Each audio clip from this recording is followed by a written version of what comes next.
Hello and welcome. Lately, Sandeshkhali has been in the news for troubling reasons, all the wrong reasons. And this could affect the general elections in West Bengal in 2024 also. So this is very important topic. Even though it is getting a lot of media attention, Delhi media and Calcutta media, they are covering it. But there is a lot we might not know about the whole episode. We need to decode all those things. So today we have Subhajit Naskar from Jadavpur University. So, Subhajit, can you help us understanding what is actually going on in Sandeshkhali? What is happening there? Thank you so much, Dilip sir. Uh, uh, I'm glad that you have invited, and thanks to ThePrint.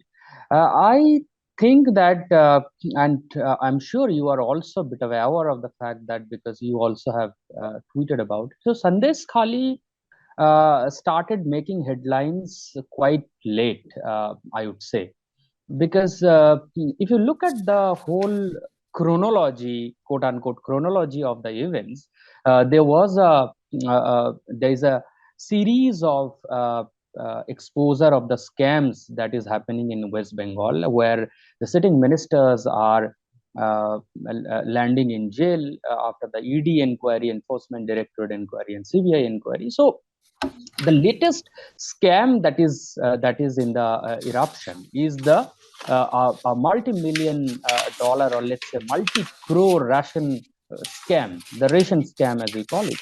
So in the ration scam, uh, the erstwhile food minister, he is being nabbed by the enforcement director Jyotipriya Mallik, and he is in jail, and he is a very important uh, leader of Trinamool Congress in the North 24 Parganas, which is a border area district with Bangladesh.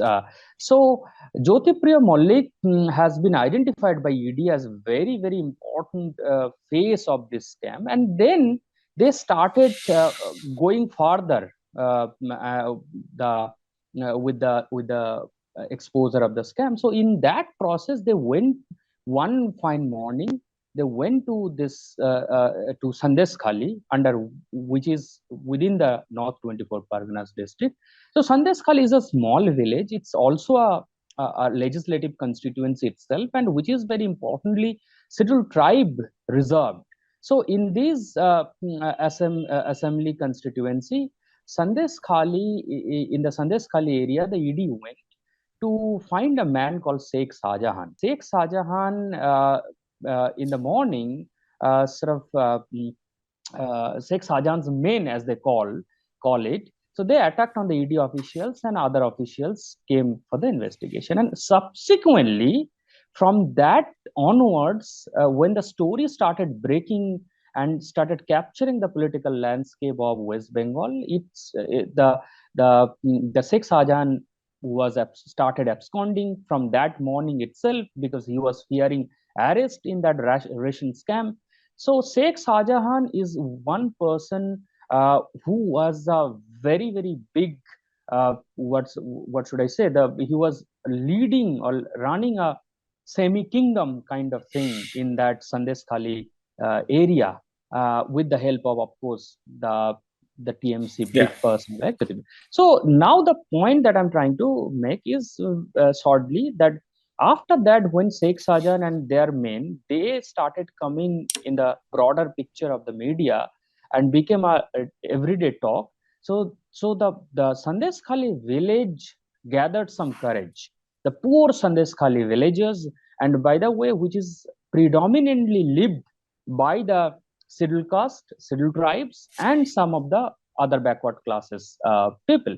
So in this area, the women specifically, they started spontaneously coming out in the open and started now coming up with very horrific narratives of sexual assault, gang rape, and kind of putting themselves in the putting the quote unquote beautiful women of the area in the party office, and until those men are not satisfied. These are all associated with the TMC men of the area. And another two important men, those are actually arrested on the gang rape charges, are the henchmen of Sheikh Shahjahan. Those are Shiva Prasad Hajra, locally called as Shibu, and Uttam Sardar. So this is a whole syndicate which has been created Right. in the area, that the once they started, their grip started loosening, the Sandeshkhali marginalized women, as I called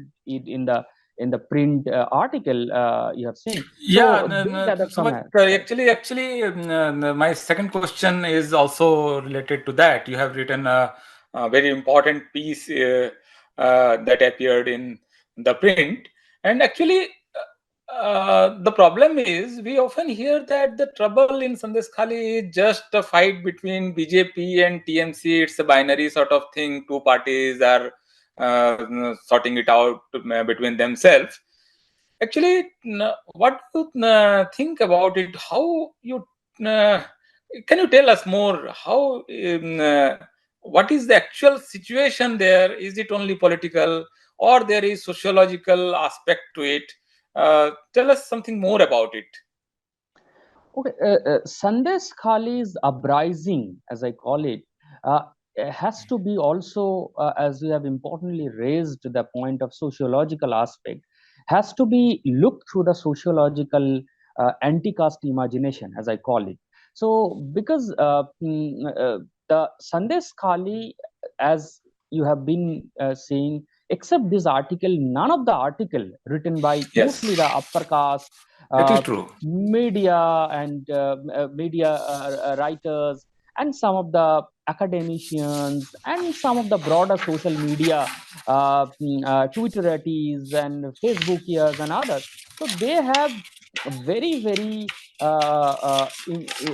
very shrewdly, I would say, tried to invisibilize, as we call it in sociology, invisibilize Or the maybe narrow assertion of understanding the. of the things.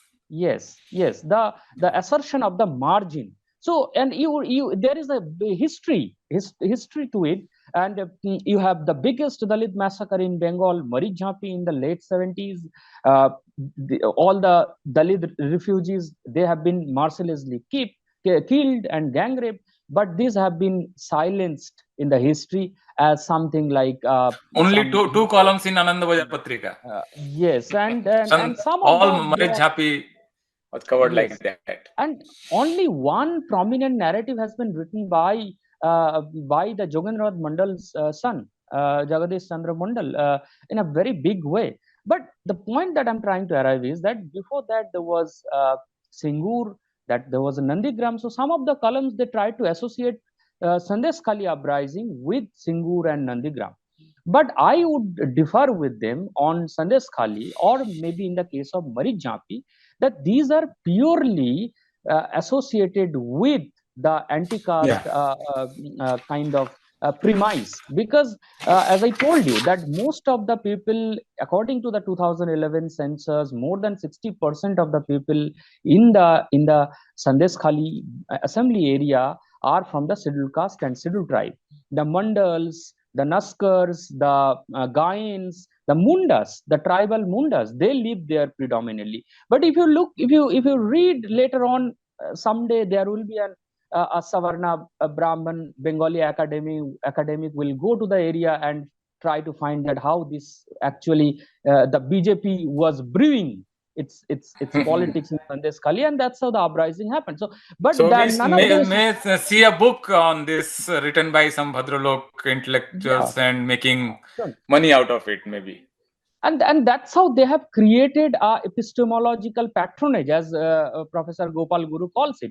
So the SC ST's own narratives and assertions are never given a rightful place in the dictionary of the what you call the Bengal's most three prominent upper castes, the Brahmins, the Kaistas, and the Vedas narrations and the historiographies. So what they do is that, and which is what has happened in the case of Sandesh Khali, that the Sandesh Khali also has been very they curated this aspect, and Bhadralok's response in the mainstream Bengali society is very meek, sir. I must say, because the Bhadraloks do not want to give a damn to this kind of marginal assertions, because once they give it, So it keeps on capturing the urban spaces. So they want to always hold dear to the fact that there is a huge urban rural gap in Bengali society, and that they want to keep.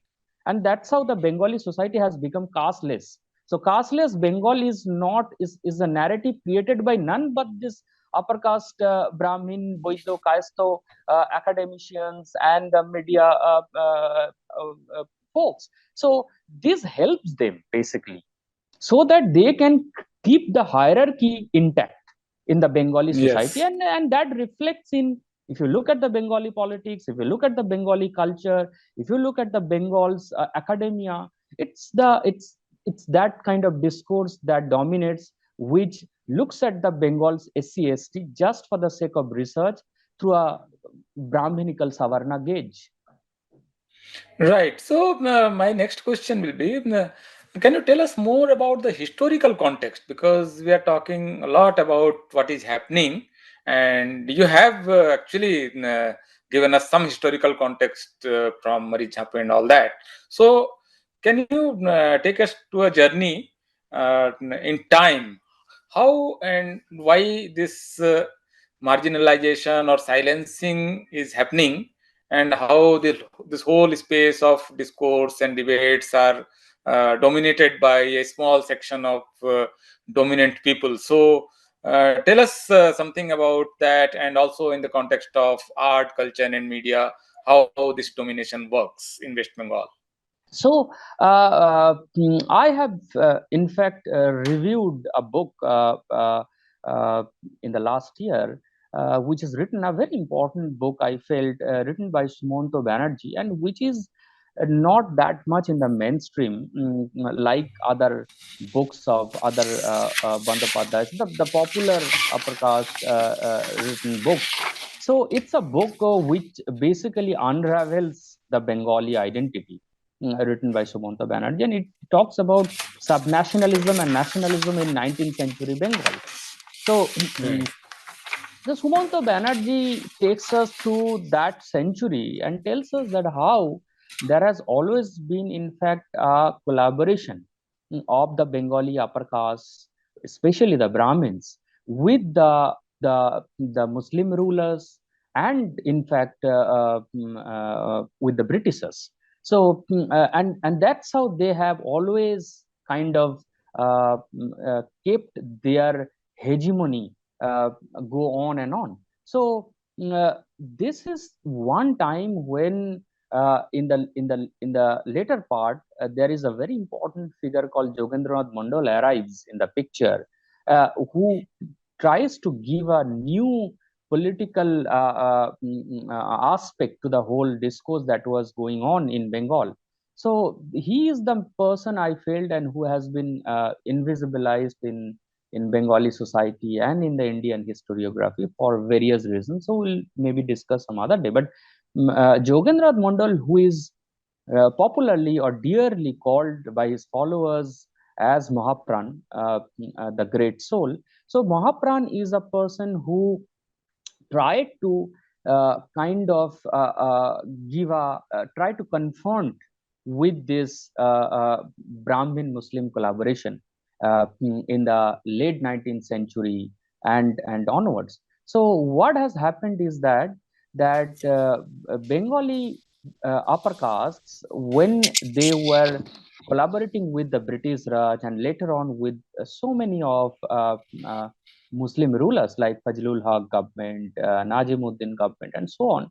So Bengal's Dalit question has somehow got dismissed from their and this is a large amount of population in West Bengal, which basically kind of invisibilized the narrative, the pain, the humiliation, and their worldview in Bengali society, and still Bengali society does not give it a center stage in terms of their understanding. So quickly, if you look at the pre 1947 and the post 1947, and in fact from undivided Bengal to till today, the Bengal's politics has been largely dominated by and this has dominated by the upper caste Bengalis, the Brahmins and others, Kaistos and Boidos.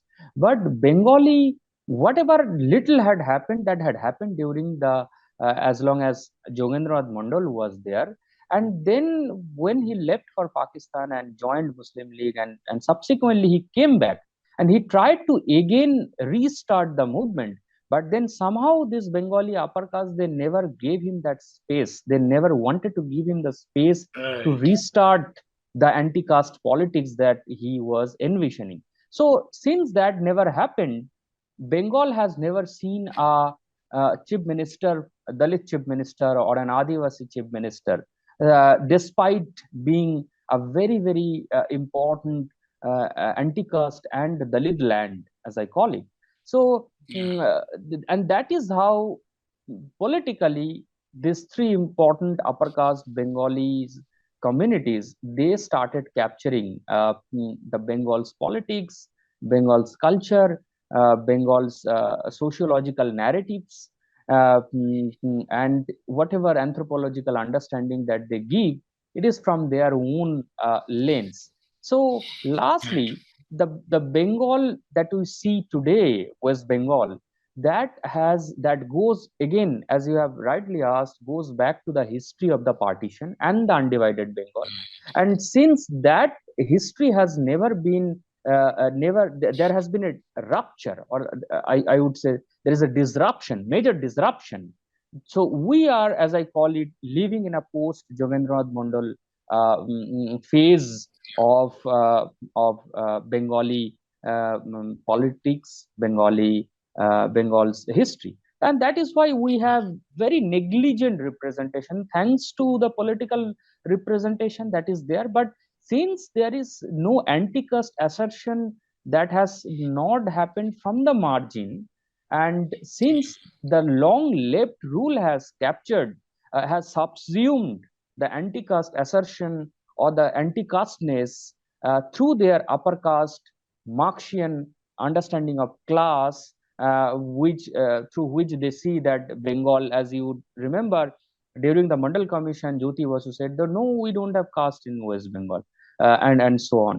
So that's how Bengal has become casteless, and this biggest butchering of anti-caste assertion has happened through the subsumption of the Bengali upper caste politicians and, of course, academia. Academia has been doing it through the gauge, through their epistemological patronage, and the politicians are doing it by mere optics of political representation. Yeah, that brings us to the next question, Professor Naskar. So you have mentioned something called Bhadralok gaze in your article also, and earlier I have read you. And while talking about Sandeshkhali, you have also mentioned about this thing. So can you explain to our non-Bengali audiences what is Bhadralok and how this group influences the culture, media, and theater and movies in West Bengal? All those Satyajit Rais and Salil Chaudhury's, they wrote about this the Bhaga movement, and Arunir Din Ratri, they depicted tribals, whatever they thought about that sociological group. So how this has been done? And second question is Gayatri Chakravarti Spivak very famously asked, can the subaltern speak? So are they speaking now? So has anything changed, or still they will talk through Bhadralok intelligentsia only? So these two questions, if you can enlighten us. Well, very important question. The first question first. So, in Bengal, the most of the Bengali upper caste, you would if you meet them in Delhi, in London, in Ivy League, and so on. So they would say that the politics of Bengal has no jat path. So বাংলায় জাতপাত চলে না, আমরা জাতপাত বাংলায় মানি না। জাতপাত কি? আমরা জাতপাত মানি না. So we don't recognize caste. So we believe in some sort of day ideology, the diversity, equality, and inclusion. But the point is that if you do not accept them, then how is it that only you are seen in the important uh, True. political Very true. and social and cultural spaces? So it is only you. So there is no higher education minister with a Munda or Soren or a Mandal or a Naskar surname. So it's all Chattopadhyay, Bandyopadhyay, Bhattacharya, Basu, Sengupta, and so on. In fact, very importantly, the so-called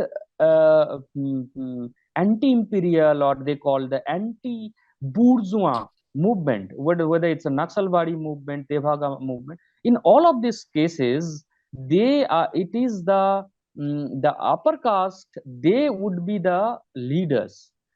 In the case of Naxalbari, I have tweeted even that how in the case of Naxalbari, it is the Bengali upper caste. There is a person called uh, Kanu Shannal, so who is a Brahmin. So these are the people Yeah, those Charu would be Majumdar leading. and Kanu Sanyal, yes. Charu Majumdar. So in the Naxalbari case, what And has they happened documented is, it. All the upper yeah, caste they would be, yeah, authors, they documented it. yeah. So what they do, first they would be radicalizing the marginalized peasants, and then when state would be acting against this movement, so and these are the marginalized people, those would be sacrificing Yes. their lives, and then this leftist, the Brahmin Kaisto Boidho academia, they will create a romantic fetish out of Yes. it. So and this is how the Bengal has become a very, very progressive, radical, left thinking, left word thinking kind of narrative has gone into the history. So, in fact, Right. if you look at the 60s, 70s, and 80s,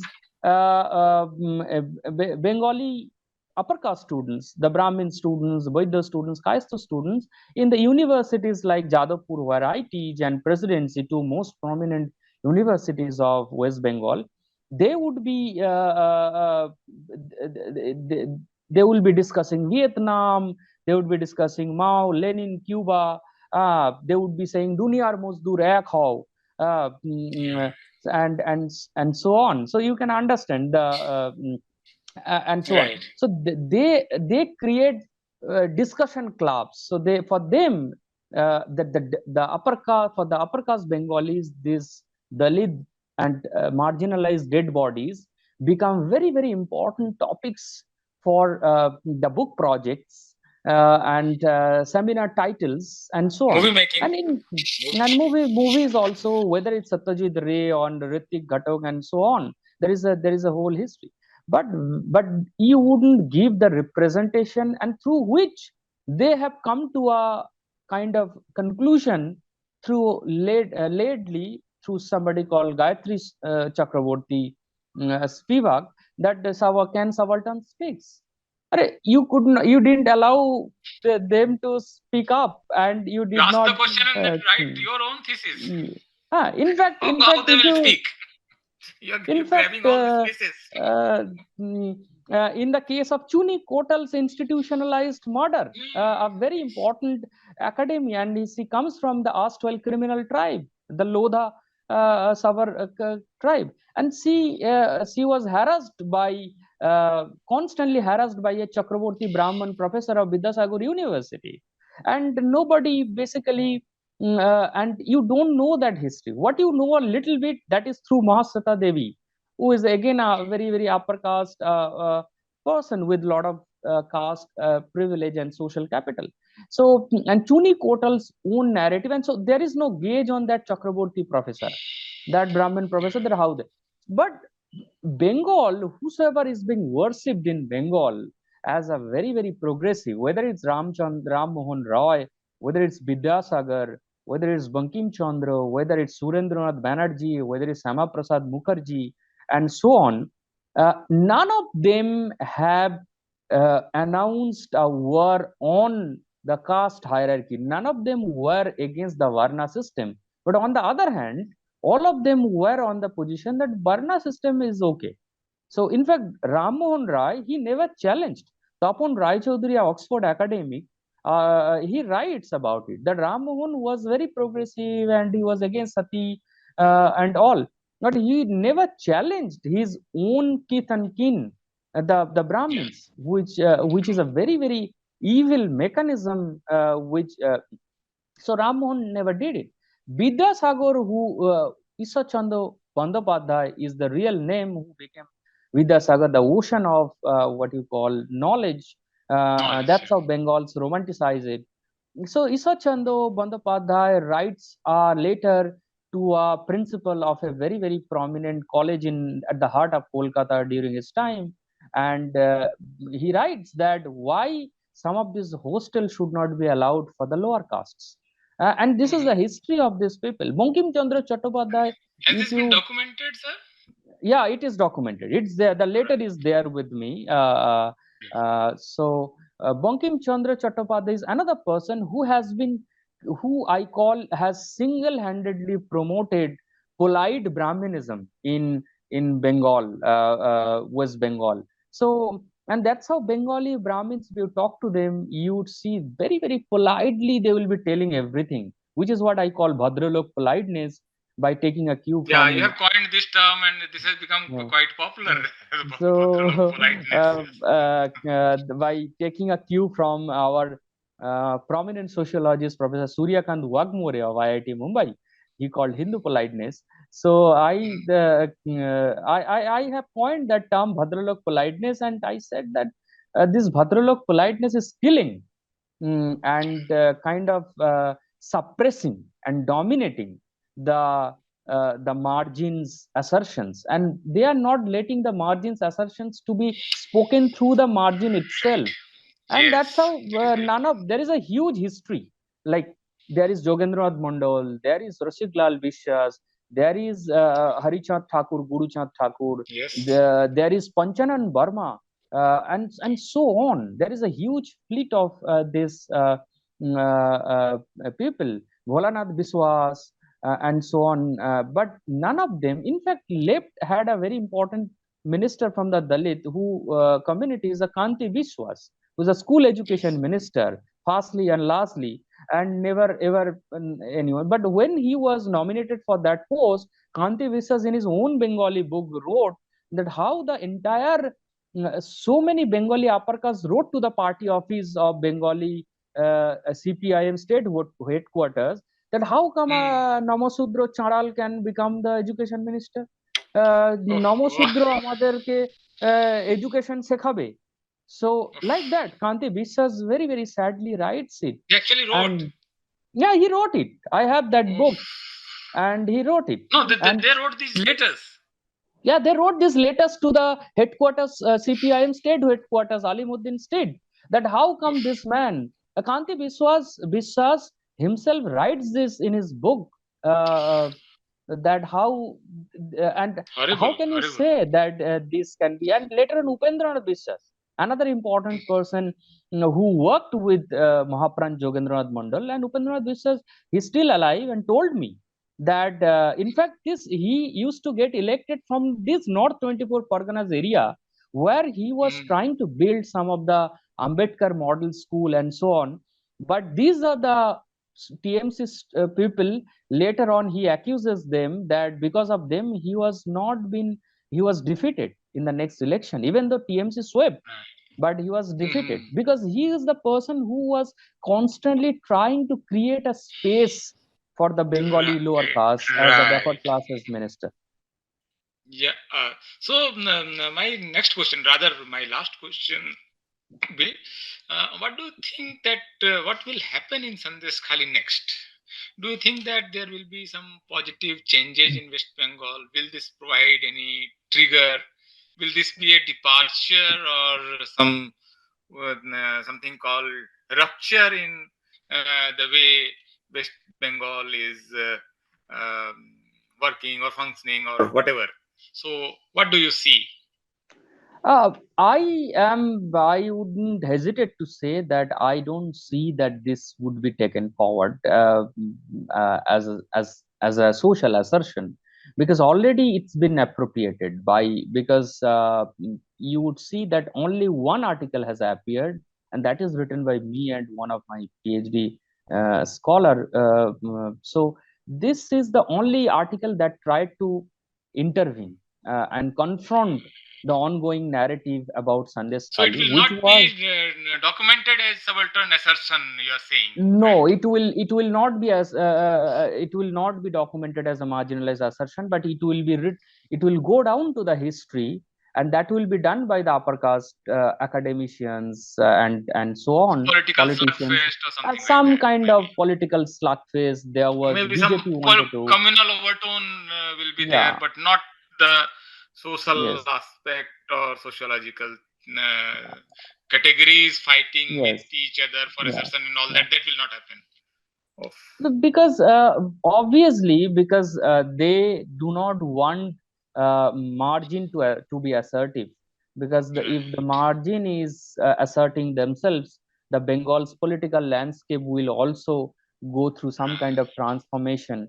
Culture has to go through some kind of transformation, and the judiciary and academia, every aspect. So that is why there will be TMC BJP kind of binary that will be or Hindu Muslim maybe. theorized, and Hindu Mm. Muslim and so on. But it is a pure, because I have talked to so many reporters, local reporters, because we are not allowed now.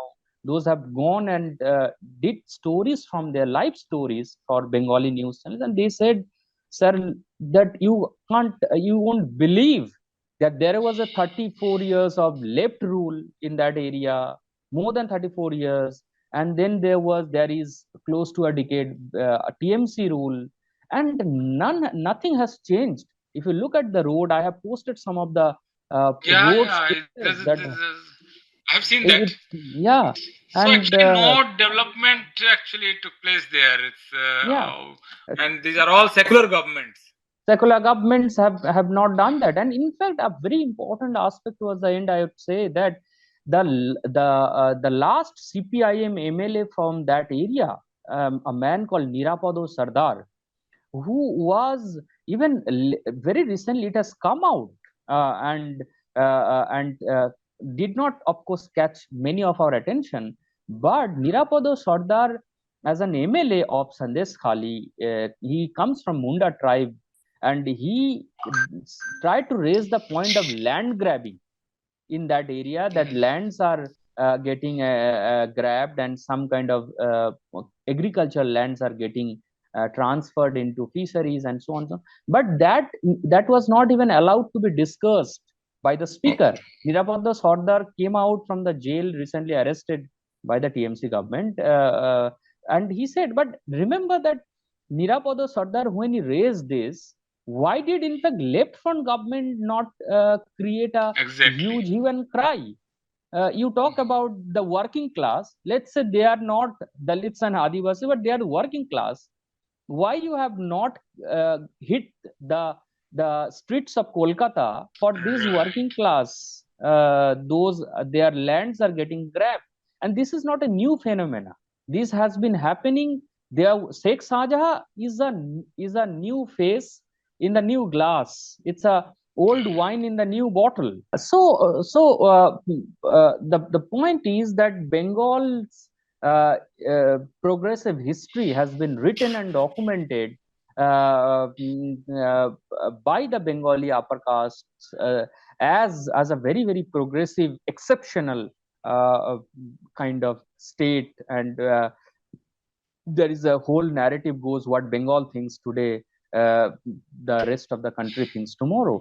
But when what should rather be told is that what others think, what South probably thinks in terms of anti-caste assertion or anti-caste Maybe spaces. 100 years Uh, ago they have yeah, settled these issues. Many of these issues yeah, actually. and Kerala and Tamil Nadu, in fact, a state like UP, they have a they had a Dalit woman chief minister. But in Bengal, Yes. despite having and Bengal has more Dalit population than Uttar Pradesh, and Yes. still Bengal is far away from having a Dalit chief minister. In fact, a Dalit speaker of the legislative assembly, let's say, or maybe a movie. maker like Pa Ranjit or Mari Selvaraj and so on. That's the sad history of Bengal, which has been popularized by the subaltern syndicate, Yes. as rightly called by Professor Suryakant Wagmore in one of his tweets. Yeah, thank you, Professor Naskar. You raised some very important questions, rather. Thank you for the conversation. Thanks a lot. Thank you. Thank you so much.